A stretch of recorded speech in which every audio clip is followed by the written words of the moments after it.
Hello there and welcome. I'm glad you found your way here tonight.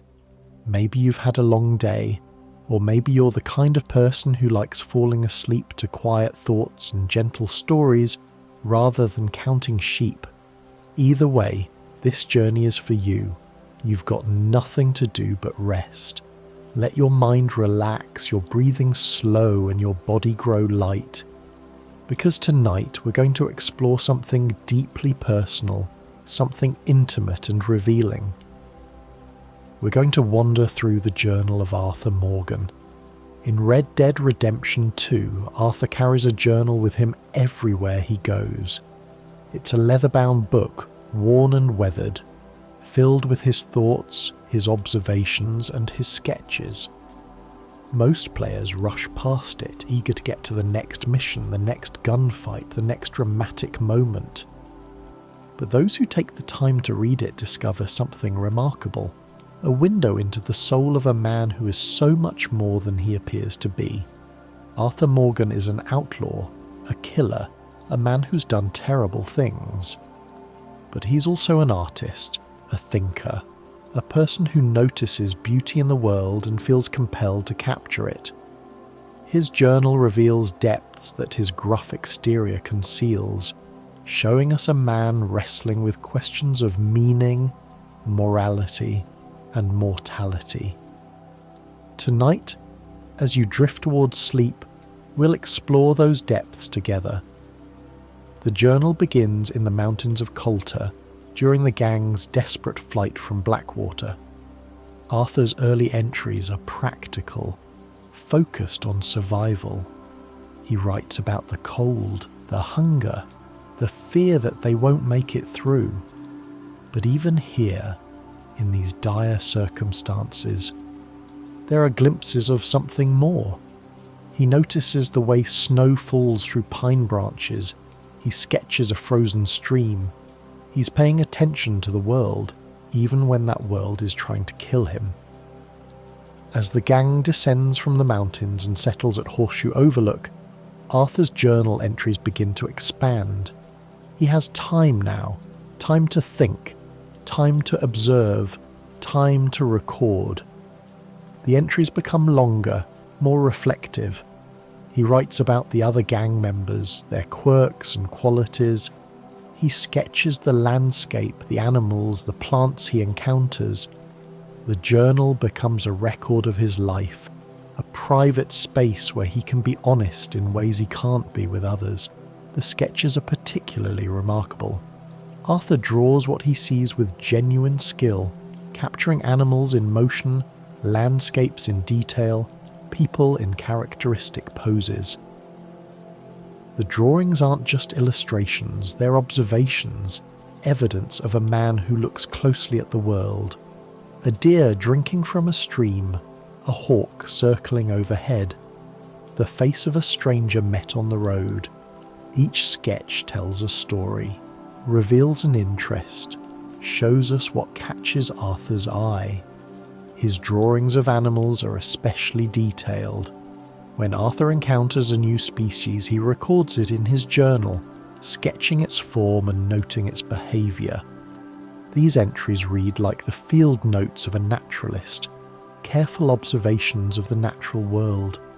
He notes where he found the animal, what it was doing, how it responded to his presence. There's genuine curiosity here, a desire to understand the world rather than just move through it.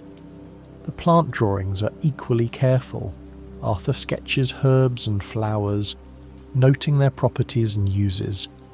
Some are medicinal, useful for crafting tonics and remedies. Others are simply beautiful, recorded because they caught his attention. The journal becomes a botanical record, a catalogue of the flora Arthur encounters in his travels. It's the work of someone who pays attention, who values knowledge, who finds meaning in understanding. Let your eyes rest now as we continue through these pages. There's no hurry. The journal will wait. The written entries reveal Arthur's inner life in ways that his spoken dialogue cannot. He's not an educated man, not in any formal sense. His spelling is sometimes creative, his grammar occasionally rough, but his thoughts are clear, his observations sharp, his feelings genuine. The journal shows us a man who thinks deeply about his life, even if he doesn't always know what to do with those thoughts. He writes about Dutch with a mixture of loyalty and uncertainty. Dutch saved him, raised him, gave him a purpose. Arthur owes Dutch everything, and that debt weighs on him. But there are moments of doubt, questions that surface in the privacy of the journal. Is Dutch's plan really going to work? Are they really going to escape to some paradise? Arthur wants to believe, needs to believe, but the doubts are there, growing stronger as the story progresses. He writes about Hosea with warmth and respect. Hosea taught him to read, to think, to see beyond the immediate moment. If Dutch is Arthur's father in spirit, Hosea is his teacher, the one who showed him that there's more to life than violence. Arthur's entries about Hosea are tender, appreciative, tinged with worry about the older man's failing health. He knows Hosea won't be around forever, and that knowledge haunts him. He writes about John with complicated feelings. They grew up together, competed for Dutch's approval, fought and reconciled countless times. Arthur is hard on John in his journal, critical of his failures as a father and partner.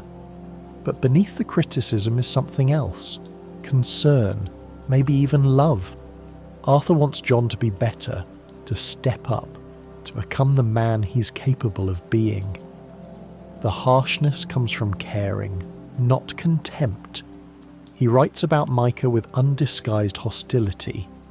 Arthur doesn't trust Micah, doesn't like him, doesn't understand why Dutch values him.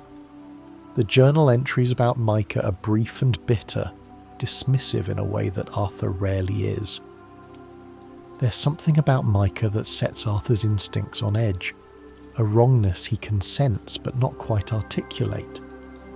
These early warnings will prove prophetic, but Arthur doesn't know that yet. The journal entries about the women of the gang reveal Arthur's respect and affection. He writes about Abigail's strength, her determination to build a better life for Jack. He notes Mary Beth's dreams, her romance novels, her hope for something more. He observes Karen's drinking with concern, seeing the self-destruction beneath the bravado. He appreciates Tilly's resilience, her ability to survive and even thrive despite her difficult past. His entries about Sadie Adler track her transformation from grieving widow to fierce warrior. Arthur is impressed by her, maybe even a little intimidated. She's found a way to channel her pain into purpose, something Arthur himself struggles to do. His sketches of Sadie capture her intensity, the fire in her eyes, the set of her jaw. She's becoming something new, and Arthur is watching with fascination. Miss Grimshaw appears in the journal as a figure of grudging respect. She's hard, sometimes cruel, but she keeps the camp running. Arthur understands the necessity of her strictness, even when he doesn't enjoy it. His entries about her are brief but not unkind, acknowledging her contribution without dwelling on her methods. Molly O'Shea is a more complicated subject. Arthur sees her isolation, her desperate love for Dutch, her growing despair as Dutch pulls away. He doesn't know how to help her, doesn't know if help is even possible. His entries about Molly are sympathetic but distant, the observations of someone who recognizes suffering but feels powerless to address it. The journal also records Arthur's encounters with strangers, the random people he meets on the road, a man bitten by a snake, a woman whose horse has died, a veteran haunted by memories of war. These brief encounters leave impressions, and Arthur records them, sometimes with sketches, sometimes with just a few words. The world is full of stories, and Arthur is collecting them. As your breathing deepens and your thoughts begin to soften, let's explore the landscapes Arthur captures in his journal. He's drawn to natural beauty, to vistas and views that take his breath away. The journal is full of landscape sketches, careful renderings of the world he moves through. He draws the heartlands with obvious affection, the rolling hills, the scattered trees, the vast sky stretching to the horizon. There's something about this landscape that speaks to Arthur, a sense of space and possibility that he finds comforting. His sketches capture the golden light of afternoon, the purple shadows of evening, the silver mist of morning. The mountains appear frequently, their peaks snow-capped and majestic. Arthur is drawn to high places, to views that let him see for miles. There's freedom in those views, a reminder that the world is bigger than his problems. His mountain sketches are detailed and reverent, the work of someone who finds peace in elevation. The swamps of Lemoyne are rendered with a different kind of attention. Arthur finds them beautiful in their own way, though also unsettling. The twisted trees, the murky water, the strange sounds that echo through the fog. His swamp sketches have an eerie quality, capturing the atmosphere of a place that feels ancient and slightly threatening. The desert regions inspire spare, elegant drawings. The vast emptiness, the dramatic rock formations, the way light and shadow play across the sand.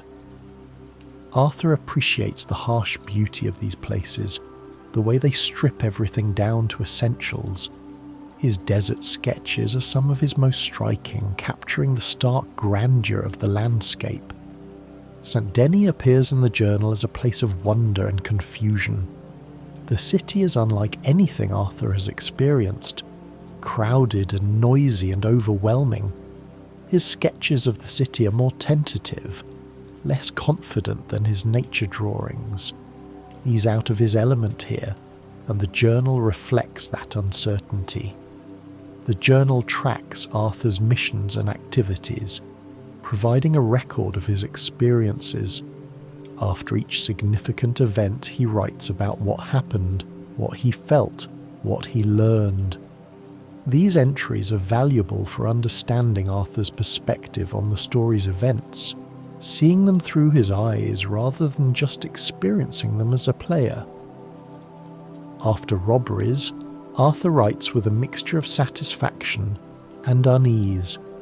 The money is necessary, he knows that, but the violence troubles him, especially when innocent people are hurt. His entries after particularly brutal jobs are shorter, more clipped, as if he doesn't want to dwell on what he's done. The guilt is there, even if he doesn't always acknowledge it directly. After encounters with the law, Arthur writes with weary resignation. He knows he's a criminal, knows he deserves to be hunted, but he also believes in the gang's cause, or wants to believe. His entries about lawmen are complicated, recognizing their legitimacy while also resenting their pursuit. He's not a simple villain, and his journal reflects that complexity. After helping strangers, Arthur writes with something like surprise. He doesn't think of himself as a good person, doesn't expect to feel good about helping others, but he does, and the journal records that feeling. These entries are often the most hopeful, glimpses of the man Arthur might have been in different circumstances. After losses, Arthur writes with raw grief. When gang members die, when friends are taken, the journal becomes a space for mourning. These entries are painful to read, honest expressions of sorrow that Arthur would never voice aloud. The journal is where he can be vulnerable, where he can admit how much he cares about the people he's losing. The journal also records Arthur's dreams and nightmares, the images that haunt his sleep. He dreams of the past, of people he's lost, of choices he regrets. He dreams of the future, sometimes hopeful, more often fearful. These dream entries are fragmentary and strange, the logic of sleep bleeding into the waking record. Let your mind drift now as we explore the quieter entries, the moments of peace that Arthur captures between the violence. These are the entries that reveal his soul most clearly, the times when he's not reacting to events, but simply existing in the world. He writes about fishing with genuine pleasure, the patience required, the satisfaction of a catch, the peace of sitting by the water. Fishing gives Arthur time to think, time to be still, time to exist without purpose. His fishing entries are calm and contented, a contrast to the tension that fills so much of his life. He writes about hunting with respect for his prey. Arthur is a skilled hunter, but he's not cruel. He appreciates the animals he kills, understands their place in the world. His hunting entries are practical, but also philosophical, reflecting on the relationship between predator and prey, between human and nature. He writes about riding with something like joy, the freedom of movement, the bond with his horse, the landscape flowing past. Arthur loves to ride, to feel the wind and the motion, to cover ground and see new places. His riding entries capture the simple pleasure of travel, the way movement can clear the mind. He writes about campfires with nostalgia and warmth. The gang gathered around the flames, sharing stories and songs.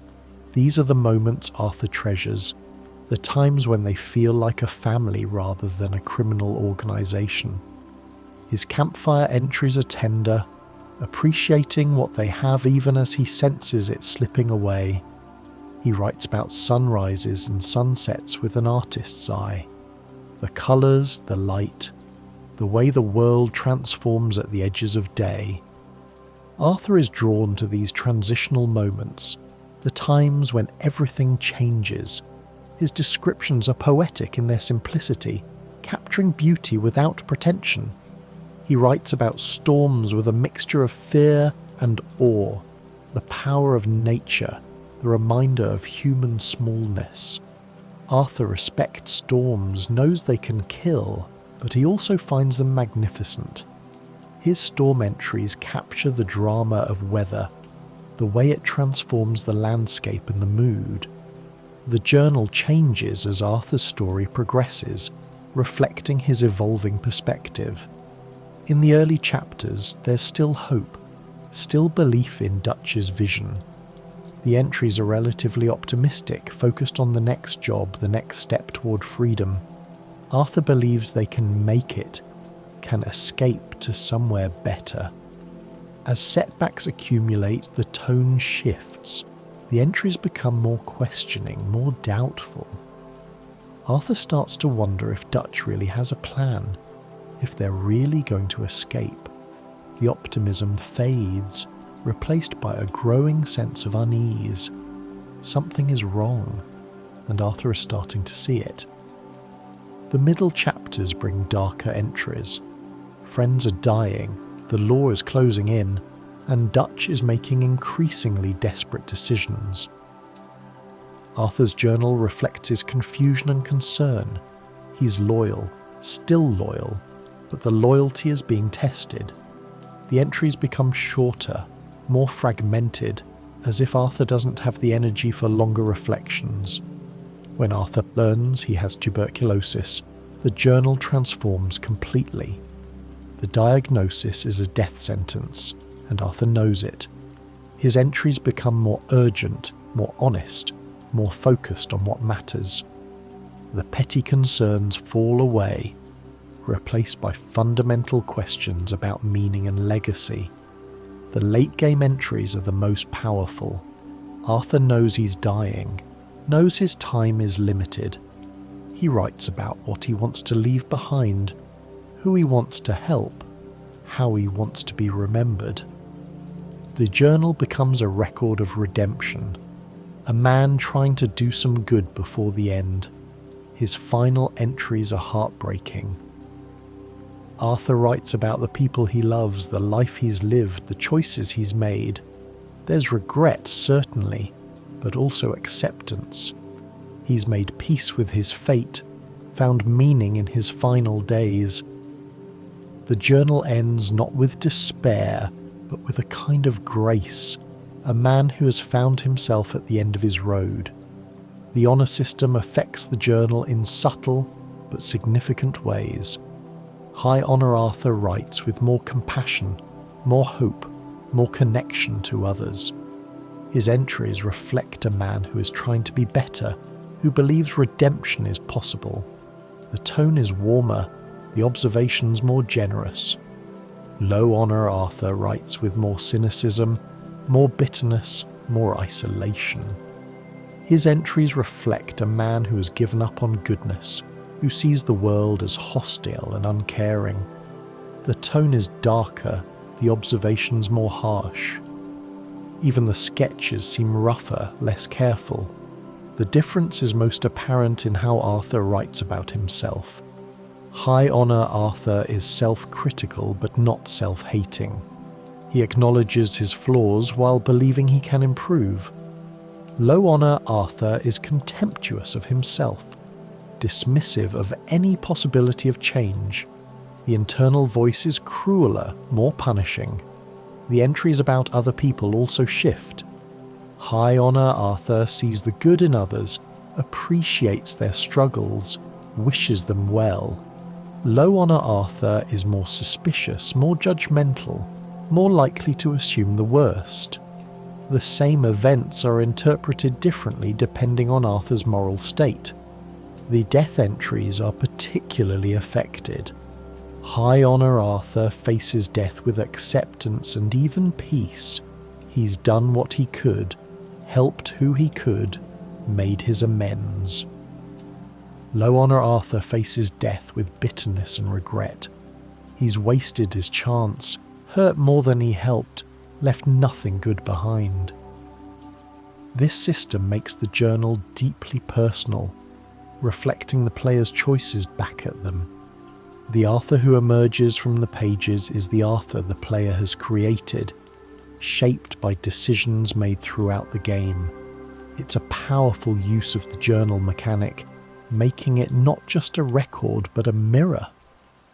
As sleep draws closer and your thoughts grow softer, consider the artistic tradition Arthur's journal represents. Keeping a journal was common in the 19th century, especially among travellers and explorers. The combination of written observations and sketches was a way of recording the world before photography became widespread. The naturalist tradition is particularly relevant. Scientists and explorers kept detailed journals of their observations, combining written notes with careful drawings. Charles Darwin's notebooks, John James Audubon's bird studies, the journals of Lewis and Clark, all share something with Arthur's record. He's documenting the world he moves through, creating a personal, natural history. The artistic quality of Arthur's sketches suggests training or natural talent, possibly both. Someone taught him to draw, or he taught himself through practice and observation. The journal shows improvement over time, as if Arthur is developing his skills even as he records his experiences. It's a reminder that people contain multitudes, that a killer can also be an artist. The written entries connect to the tradition of the diary or memoir. People have always recorded their thoughts and experiences, creating private records that reveal inner lives. Arthur's journal is in this tradition, a space for honesty that public life doesn't allow. The journal is where he can be himself, without performance or pretense. The combination of words and images creates something richer than either alone. The sketches show what Arthur sees. The words show what he thinks and feels. Together, they create a complete portrait of a man and his world. The journal is a work of art in itself, a creative achievement that exists alongside Arthur's other activities. The journal also serves a practical purpose within the game. It tracks Arthur's progress, records his discoveries, provides information about the world. But its emotional purpose is more important. It makes Arthur real, gives him depth, creates connection between player and character. The journal is why we care about Arthur Morgan. The specific entries about Mary Linton deserve special attention. Mary was Arthur's great love, the woman he almost married, the life he almost had. His journal entries about her are tender and painful, the words of a man who never stopped loving someone he couldn't have. When Mary first contacts him, asking for help with her brother, Arthur's journal reveals his conflicted feelings. He wants to see her, dreads seeing her, knows it will hurt either way. The entry before their meeting is anxious, uncertain, the words of a man preparing for emotional impact. After their encounters, Arthur writes with raw honesty. He still loves her, will always love her, but he also knows they can't be together, that their worlds are too different, that he can't give her what she needs.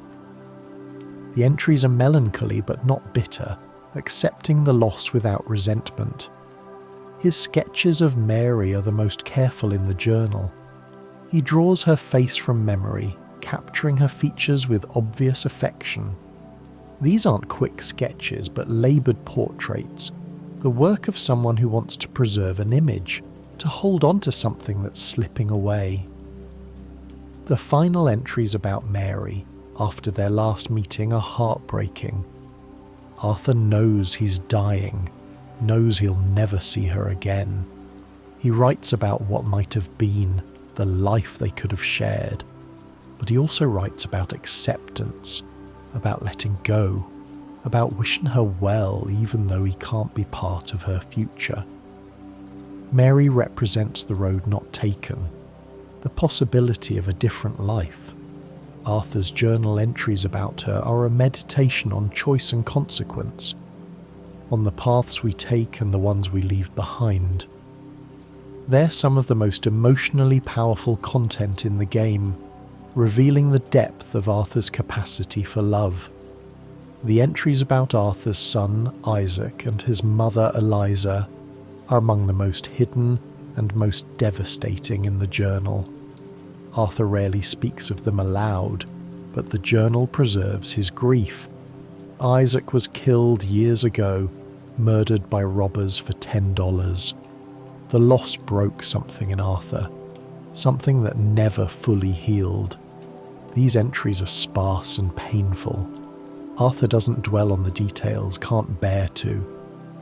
But the grief surfaces in unexpected moments, triggered by encounters with children or families. He sees what he lost, what was taken from him, and the journal records that pain. His sketches related to Isaac are few but significant. A child's toy.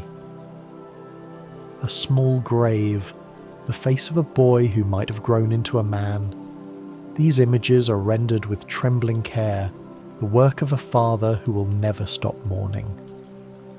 The entries about Eliza are equally painful.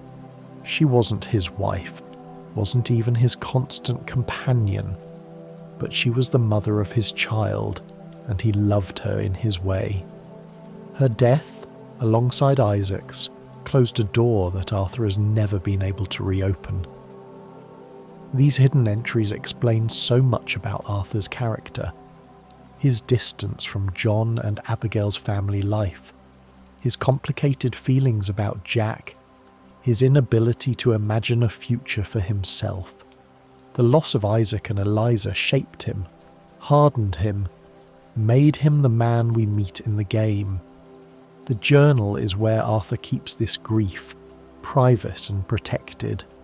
He doesn't share it with the gang, doesn't burden others with his pain, but it's there, always there, a wound that time has not healed. The journal preserves it, honours it, refuses to let it be forgotten. Let your mind rest now as we explore the philosophical dimensions of Arthur's journal. He's not a philosopher in any formal sense, but he thinks about big questions, wrestles with ideas that have occupied human minds for centuries. He thinks about freedom, what it means, whether it's possible. Dutch talks about freedom constantly, but Arthur's journal shows a more nuanced understanding. Freedom from the law is one thing, but freedom from oneself is another.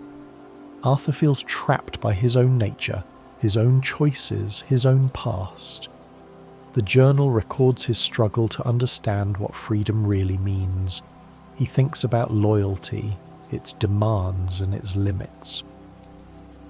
Arthur is loyal to Dutch, to the gang, to the people he loves. But the journal shows him questioning that loyalty, wondering if it's been misplaced, if it's leading him somewhere he doesn't want to go.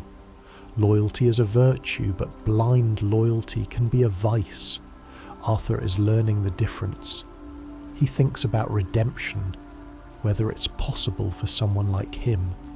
He's done terrible things, hurt innocent people, taken lives that didn't need to be taken. Can that be balanced? Can good deeds outweigh bad ones? The journal doesn't answer these questions, but it shows Arthur asking them, taking them seriously. He thinks about death, its inevitability, its meaning. Even before his diagnosis, Arthur is aware of mortality. The outlaw life is dangerous, death is always close. His journal entries about death are surprisingly calm, accepting the reality without excessive fear. When the diagnosis comes, this acceptance deepens into something like peace. He thinks about legacy, what he'll leave behind. Arthur doesn't expect to be remembered, doesn't think his life will matter to anyone beyond the people who knew him. But the journal itself is a kind of legacy, a record that will outlast him. In writing and drawing, Arthur is creating something permanent, something that will survive when he's gone. The journal entries about nature reveal Arthur's deep connection to the natural world. He's most at peace in the wilderness, away from people and their complications. The journal shows a man who finds solace in landscapes, who feels more himself under open sky than under any roof. He writes about the changing seasons with attention and appreciation. The way spring brings new growth, summer brings abundance, autumn brings colour, winter brings stillness. Each season has its beauty, its challenges, its lessons. Arthur observes them all, records them all, finds meaning in the cycle. He writes about weather with a frontiersman's respect. Rain and sun, wind and calm, storm and clear sky. Weather shapes everything in Arthur's world, determining what's possible, what's dangerous, what's beautiful. His weather entries are practical but also poetic, capturing the drama of atmospheric change. He writes about animals with genuine fascination, not just the ones he hunts, but all of them. The birds that fill the sky, the fish that swim the rivers, the insects that buzz through summer air. Arthur is curious about the natural world, wants to understand it, feels connected to it in ways he can't fully articulate. He writes about plants with an herbalist knowledge, which ones heal, which ones harm, which ones are simply beautiful. The journal becomes a botanical record, a catalogue of the flora Arthur encounters. There's practical value in this knowledge, but also aesthetic appreciation. Arthur notices flowers, records their colours, sketches their forms. The nature entries are often the most peaceful in the journal. When Arthur writes about the natural world, the tension drains from his prose.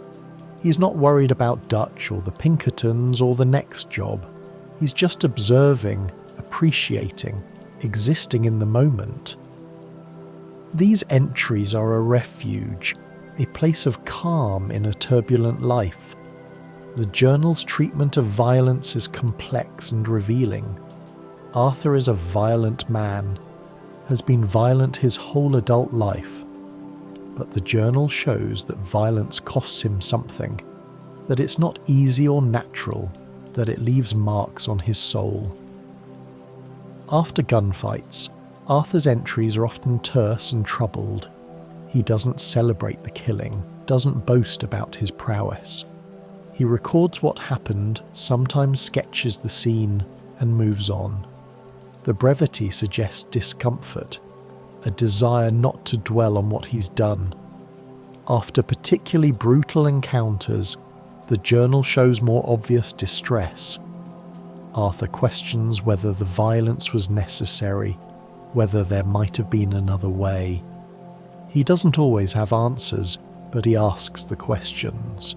That asking is significant, evidence of a conscience that hasn't been entirely silenced.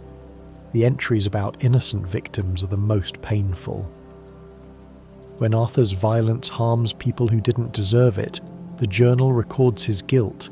He can't undo what he's done, can't bring back the dead, can't heal the wounded, but he can acknowledge the harm, can carry the weight of it. The journal is where that weight is recorded. Over time, especially after his diagnosis, Arthur's relationship with violence changes. He becomes more reluctant, more selective, more aware of the cost. The journal tracks this evolution, showing a man who is trying to be less violent, to cause less harm, to leave less destruction in his wake. The final entries about violence are almost peaceful. Arthur has accepted that his violent life is ending, that he won't have to kill anymore. There's relief in this acceptance, a sense of burden lifting. The journal shows a man who is tired of violence, ready to put down his guns, even if the only way to do that is to die. As your eyelids grow heavy and sleep reaches out to embrace you, consider the journal as a whole, what it represents, what it achieves. It's more than a game mechanic, more than a way to track progress. It's a portrait of a human being, rendered in words and images, revealing depths that would otherwise remain hidden. The journal makes Arthur real in a way that cutscenes and dialogue alone could not. We see his private thoughts, his unguarded moments, his true self.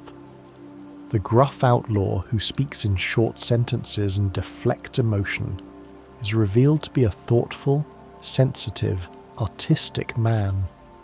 The journal bridges the gap between appearance and reality. The journal also makes the player complicit in Arthur's story. By reading his thoughts, we become intimate with him, invested in his fate. His struggles become our struggles, his hopes our hopes, his grief our grief. The journal creates emotional connection, the foundation of the game's powerful impact. The journal is a reminder that everyone has an inner life, that the people we meet are more than they appear. Arthur looks like a simple outlaw, talks like a simple outlaw, acts like a simple outlaw.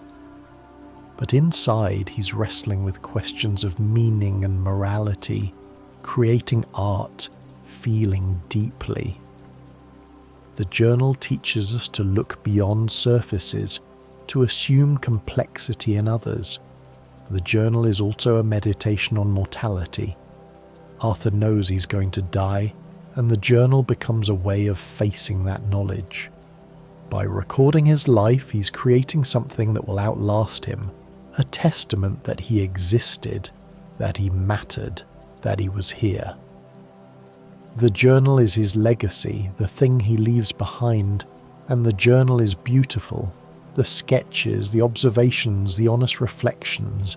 It's a work of art within a work of art, a creative achievement that stands on its own. Arthur Morgan may be fictional, but his journal feels real, feels true, feels like something a real person might have created. That's the highest compliment a game can receive. The journal entries about specific locations create a geography of memory. Each place Arthur visits leaves an impression, and the journal records those impressions. Reading through the journal is like travelling through Arthur's life, revisiting the places that shaped him. Valentine appears as a rough but honest town, a place where Arthur feels relatively comfortable. His entries about Valentine are practical, noting the services available, the people he's met, the jobs he's done. There's a fondness there, an appreciation for a place that doesn't pretend to be more than it is. St. Denis appears as overwhelming and alien. Arthur is a countryman, uncomfortable in cities. His entries about St. Denis are confused, sometimes hostile, struggling to make sense of the crowds and noise and complexity. The sketches are less confident here, as if Arthur's artistic eye is overwhelmed by the visual chaos. The wilderness areas inspire Arthur's most lyrical entries. The mountains, the plains, the forests, the swamps.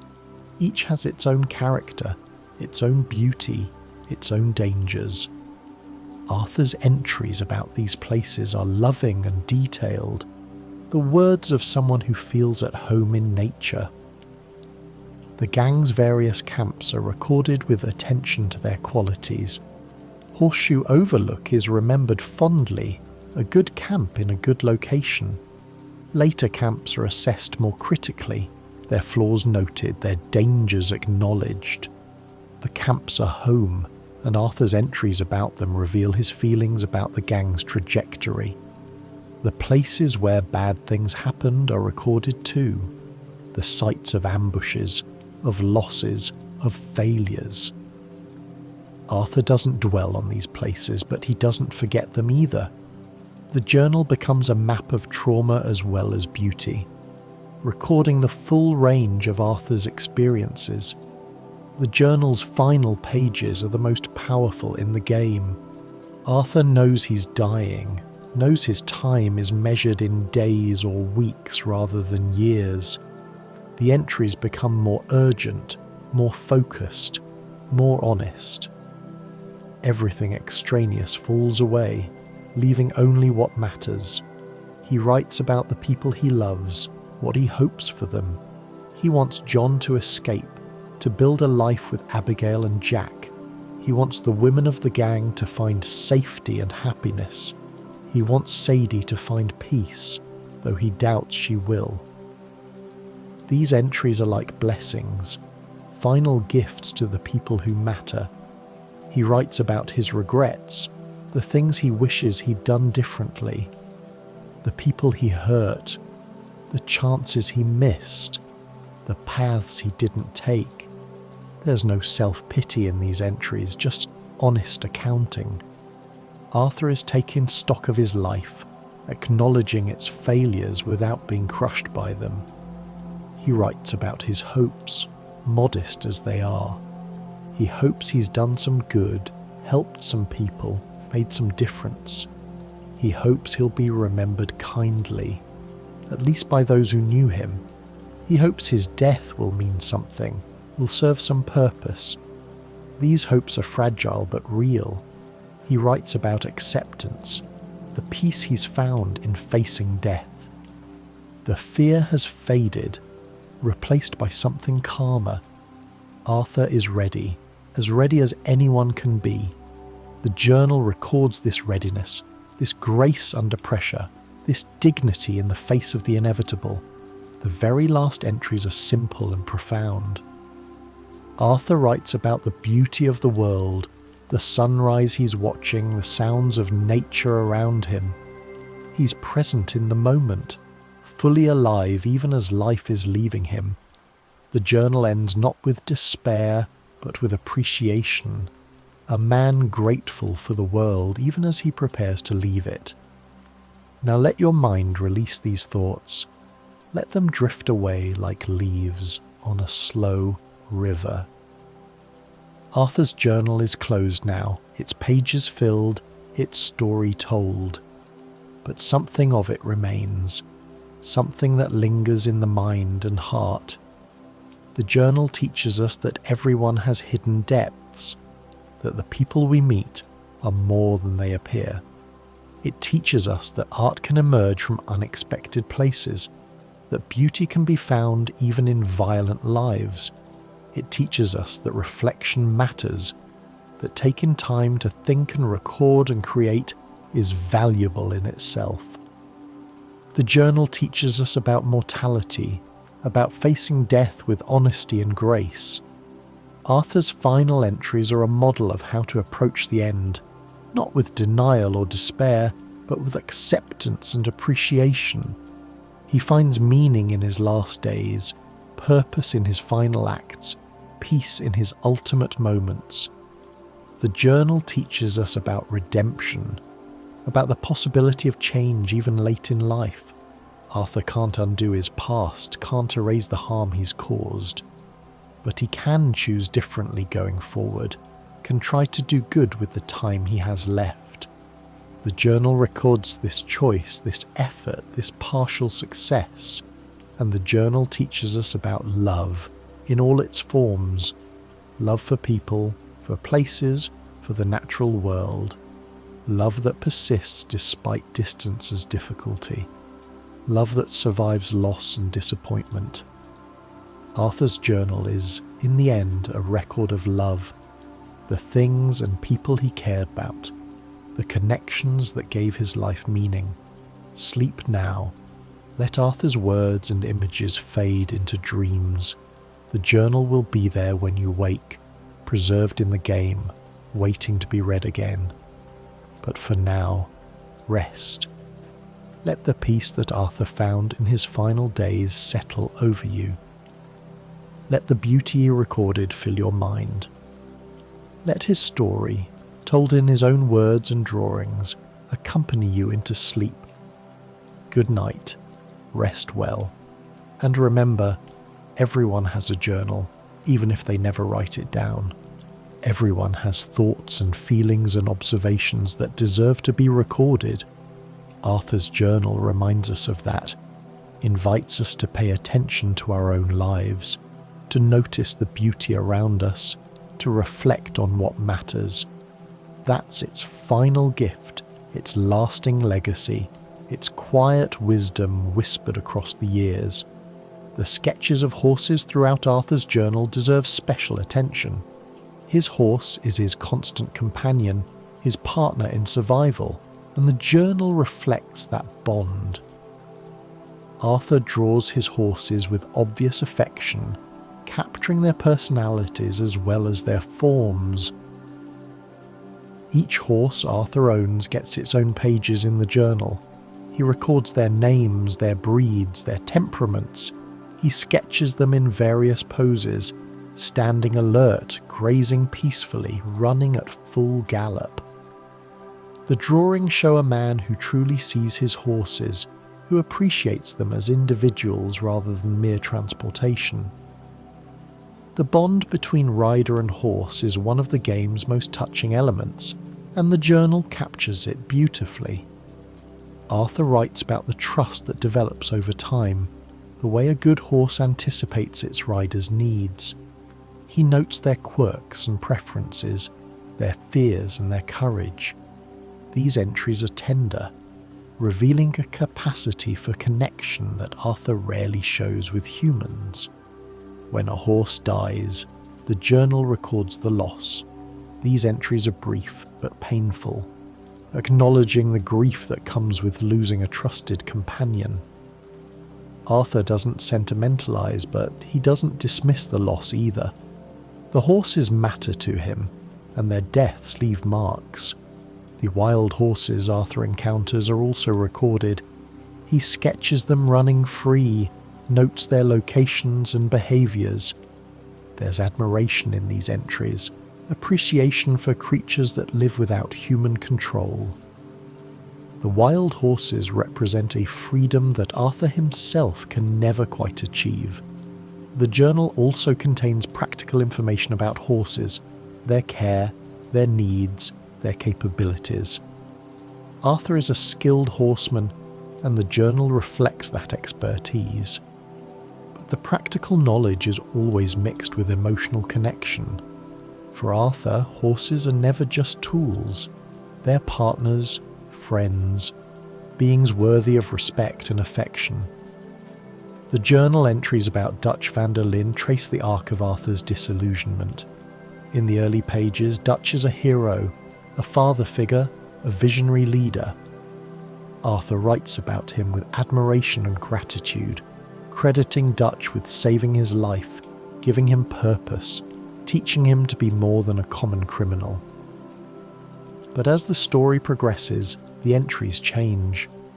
Arthur begins to notice inconsistencies, to question decisions, to wonder if Dutch is the man he thought he was. The journal records these doubts carefully, almost reluctantly. Arthur doesn't want to lose faith in Dutch, but he can't ignore what he's seeing. The Blackwater Massacre haunts the journal. Arthur wasn't there for all of it, doesn't know exactly what happened. But he knows it was bad. Knows Dutch did something that crossed a line. The entries about Blackwater are fragmentary and troubled, circling around a truth Arthur can't quite face. As Dutch's decisions become more erratic, Arthur's journal entries become more critical. He notes the growing influence of Micah, the dismissal of Hosea's counsel, the willingness to sacrifice gang members for increasingly dubious goals. The loyalty remains, but it's strained, tested, beginning to crack. The late-game entries about Dutch are painful to read. Arthur still loves him, still remembers the man Dutch used to be, but he can no longer deny what Dutch has become. The journal records this recognition, this grief for a living man who has lost himself. Arthur mourns Dutch even before Dutch is gone. The final entries about Dutch are surprisingly compassionate. Arthur doesn't hate him, even at the end. He pities him, worries about him, hopes he'll find his way back to who he was. The journal shows that Arthur's love for Dutch survives even the betrayal, even the abandonment, even the end. It's a testament to the depth of their bond and to Arthur's capacity for forgiveness. The journal's treatment of time is subtle but significant. Arthur is aware of time passing, of days and seasons flowing by, of life moving toward its inevitable end. The journal records this awareness, creating a sense of time's weight and meaning. Early entries are less concerned with time. Arthur is young enough, healthy enough to feel immortal. The future stretches ahead, full of possibility. Time is something to be spent, not hoarded. The entries have a casual relationship with temporality, recording events without urgency. As the story progresses, time becomes more present in the journal. Arthur notes the passing of seasons, the aging of friends, the accumulation of years. He's becoming aware of mortality, even before his diagnosis. The entries take on a more reflective quality, looking back as well as forward. After the diagnosis, time dominates the journal. Arthur knows his remaining days are numbered, and that knowledge colours everything. He writes about wanting to use his time well, to make his remaining days count. The entries become more focused, more intentional, more aware of each moment's preciousness. The journal also records the passage of historical time. Arthur is living through the end of an era, the closing of the frontier, the transformation of America. His entries note these changes, sometimes with regret, sometimes with acceptance. He's aware of being part of something larger, a historical moment that will be remembered long after he's forgotten. The relationship between personal time and historical time creates a poignant tension. Arthur's life is ending just as a way of life is ending. His individual mortality mirrors the mortality of the Old West itself. The journal captures both, weaving personal and historical into a single meditation on impermanence. The journal entries about Hosea Matthews are among the warmest in the entire book. Hosea is Arthur's other father, the one who taught him to think rather than just act. The entries about him glow with affection and respect. Arthur writes about Hosea's wisdom, his patience, his ability to see situations clearly. Where Dutch inspires with passion, Hosea guides with reason. Arthur values both, but as the story progresses, he finds himself drawn more to Hosea's perspective. The journal records this shift, this growing appreciation for the older man's counsel. The entries about Hosea's health are worried and tender. Arthur can see his mentor aging, weakening, struggling with ailments he tries to hide. The journal records Arthur's concern, his wish that Hosea would rest more, take fewer risks, preserve himself. There's a role reversal here, the student worrying about the teacher. Hosea's stories appear in the journal, fragments of wisdom passed down over years.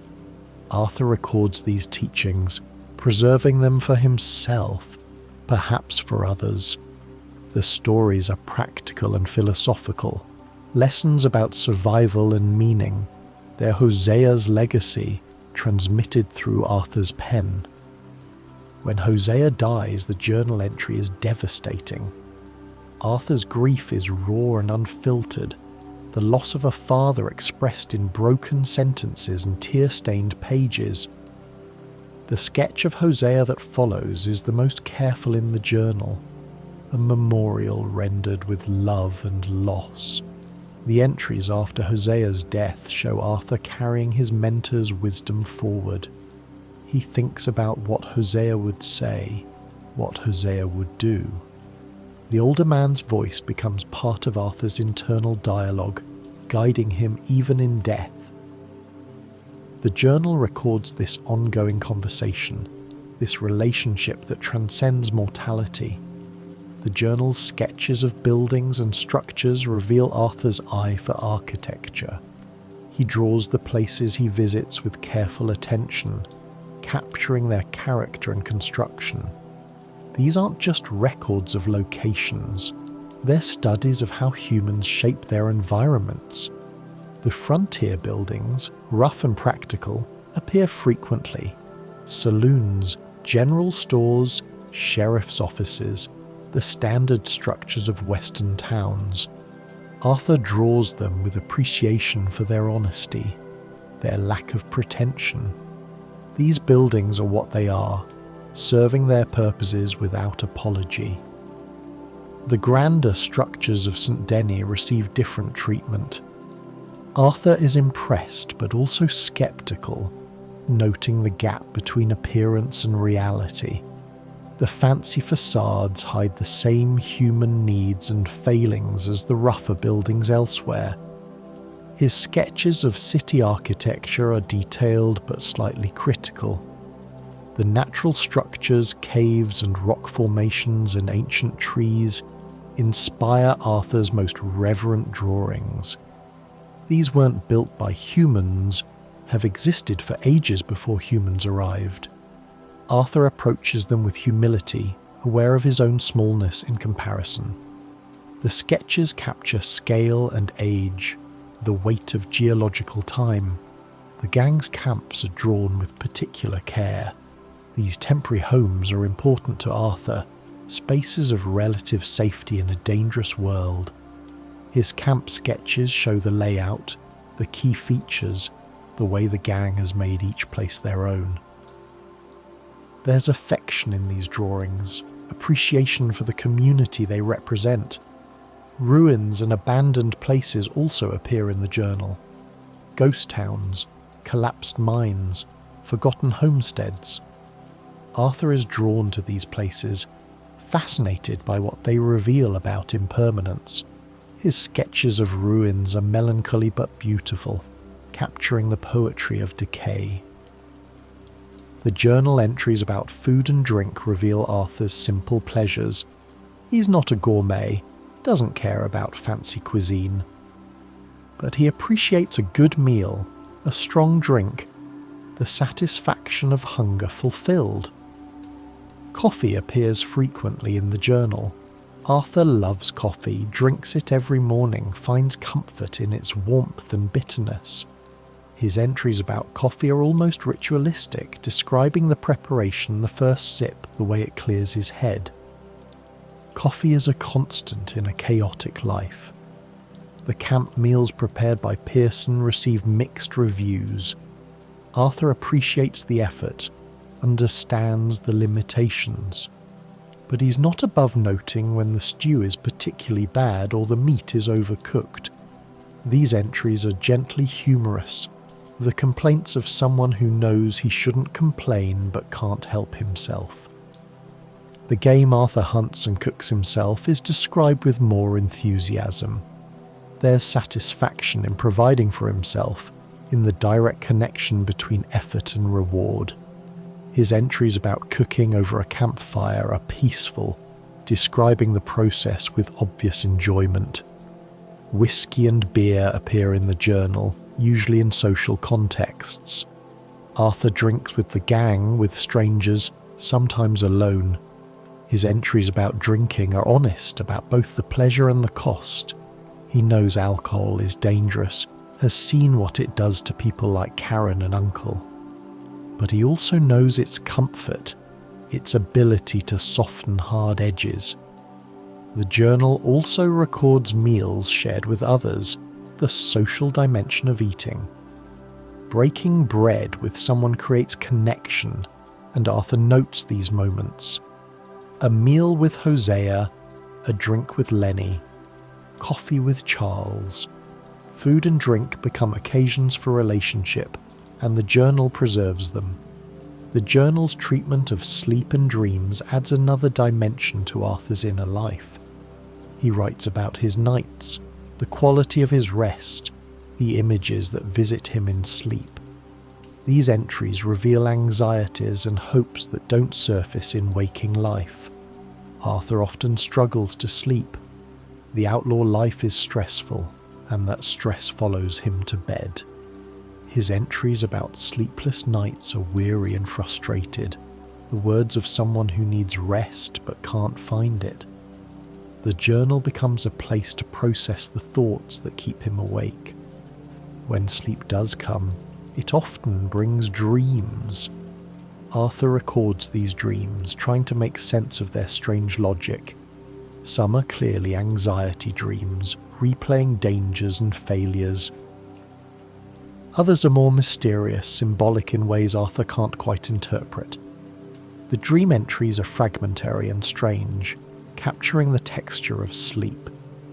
Nightmares appear too, especially as the story darkens. Arthur dreams of death, of loss, of being hunted. He dreams of the people he's killed, their faces accusing him. These nightmare entries are disturbing, showing the psychological cost of violence. Arthur's conscience speaks loudest when he's asleep. The peaceful dreams are rarer but more precious. Arthur dreams of Mary sometimes, of the life they might have had. He dreams of open spaces, of riding free, of a world without pursuit. These dreams are bittersweet, offering glimpses of happiness that waking life denies. After his diagnosis, the dreams change. Arthur dreams of death more directly, but also more calmly. He dreams of reunion with people he's lost, of rest after struggle. The nightmare quality fades, replaced by something more accepting. Even his sleeping mind is coming to terms with what's coming. The journal entries about music and song reveal another dimension of Arthur's sensitivity. He's not a musician himself, but he appreciates music deeply, finds meaning and comfort in it. The journal records this appreciation, preserving moments of musical beauty. Javier's guitar playing appears frequently. Arthur loves to listen, finds peace in the melodies that drift through camp.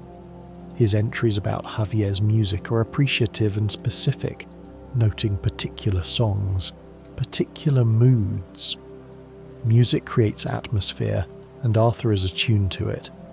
The gang singing around the campfire is recorded with obvious affection. These moments of communal music are precious to Arthur, times when the gang feels most like a family. His entries about group singing are warm and nostalgic, even as they're being written. He knows these moments won't last. The music in saloons and towns receives different treatment. Arthur notes the piano players, the singers, the various entertainments. Some he enjoys, others he finds grating. But he pays attention, records his reactions, treats music as worthy of observation. The natural music of the world also appears in the journal. Birdsong, wind through trees, the rhythm of rain. Arthur hears music in nature, finds it soothing and beautiful. His entries about natural sounds are poetic, capturing the symphony of the wilderness. This silence that follows music is noted too. Arthur appreciates silence, the space between sounds. His entries about quiet moments are peaceful, describing the relief of stillness after noise. Music and silence together create the soundtrack of his life, and the journal records both. The journal serves as Arthur's memory, preserving experiences that might otherwise fade. He writes to remember, to hold on to moments that matter, to create a record that will outlast his own recollection. The entries about happy times are particularly precious. Arthur knows that happiness is fleeting, that good moments pass quickly. By recording them, he's trying to preserve them, to create something permanent from something transient. The journal becomes a treasury of joy. The entries about people who have died serve a similar purpose. Arthur writes about Sean after his death, about Hosea, about others who fall along the way. These entries are memorials, attempts to keep the dead alive through words and images. The journal becomes a graveyard of memory. The entries about places Arthur has visited create a geography of experience. He may never return to these places, but the journal preserves them. The landscapes, the buildings, the people he met. Each entry is a postcard from the past, a reminder of where he's been. The entries about lessons learned preserve wisdom for the future. Arthur writes about what he's discovered, what he's figured out, what he wants to remember. The journal becomes a textbook of experience, a guide for whoever might read it later. The act of writing itself is a form of memory. By putting pen to paper, Arthur is processing his experiences, making sense of them, integrating them into his understanding of himself and the world. The journal is not just a record of memory, but a tool for creating it. As we near the end of our journey through Arthur's journal, let your body sink deeper into rest. The pages are turning more slowly now, the entries growing quieter, the sketches softer in the fading light. The journal is a gift, from Arthur to us, from the game's creators to the players. It's a window into a soul, a record of a life, a work of art within a work of art. Those who take the time to read it are rewarded with understanding, with connection, with the rare experience of truly knowing a fictional character. Arthur Morgan is not real, but his journal makes him feel real. The thoughts he records, the images he captures, the feelings he expresses, all combine to create someone we can know and care about. The journal is the heart of his characterization, the element that transforms him from a game protagonist into a person. The journal also reminds us of our own lives, our own experiences, our own need to record and remember. We all have stories worth telling, observations worth preserving, feelings worth expressing. Arthur's journal invites us to pay attention to our own lives, to notice the beauty and meaning that surrounds us, and the journal reminds us of mortality, of the preciousness of time, of the importance of living fully while we can. Arthur's final entries are a meditation on death, but also on life. He finds meaning in his last days, purpose in his final acts, peace in his ultimate moments. His example is a gift, a model for how to face the end with grace. Sleep now, with Arthur's journal closed beside you. Dream of open skies and distant mountains, of campfires and companions, of a world that was harsh but beautiful. Dream of a man who was more than he appeared, who found redemption in his final days, who left behind a record of his soul. Dream of Arthur Morgan and rest well.